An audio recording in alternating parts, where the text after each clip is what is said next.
Hey guys, Brian from PFC here with this month's drill for you ARFCOM users that are out there. We're coming to you down here from Austin, Texas. Just finished up 2 weeks on the northeast coast up there, working on a number of different training events for agencies and whatnot. Really successful. This particular drill that we're going to be doing today is what we call 50 times dry. And the name is designed to remind you of the fact that you need to practice this drill dry a considerable number of times before you can execute it with any safety.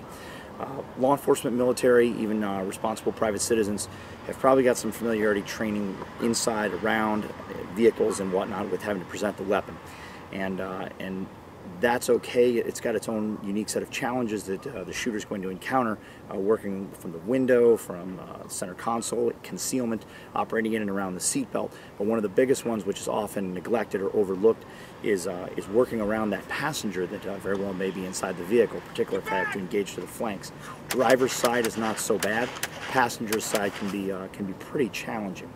So we want to execute this dry at least 50 times before we delve into the aspect of executing it live fire. Things to consider. When working from concealment and the seatbelt, that's going to present 2 layers that the individual user is going to have to defeat to properly get the weapon out.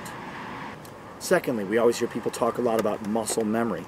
I know that a lot of law enforcement officers are trained, particularly right-handed shooters that have a left side or a driver's side threat in the vehicle, to draw the weapon and to execute this wide sort of arc which goes over the top of the knees. The reality is that muscle memory, it does have its truth, it does have its merits, but under stress that breaks down, and we see that gun comes straight across the individual user's leg.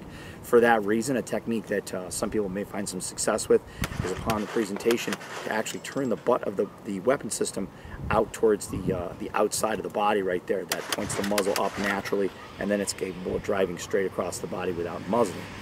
If we're dealing with a threat on the passenger side of the vehicle, we've got to be conscious of that passenger and do our best to verbally, coupled with physical control measures, to push them back into the seat.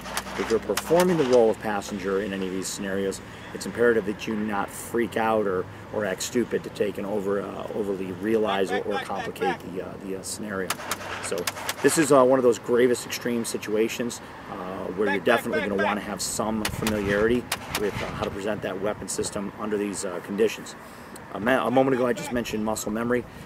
You'll see some videos that are coming in the upcoming months that are going to address some unique philosophies that we have on muscle memory, sort of reality versus myth, and how muscle memory can sometimes go right out the window despite thousands and thousands of repetitions. Give this one a try. Again, 50 times dry before you actually put it into practice. Be safe.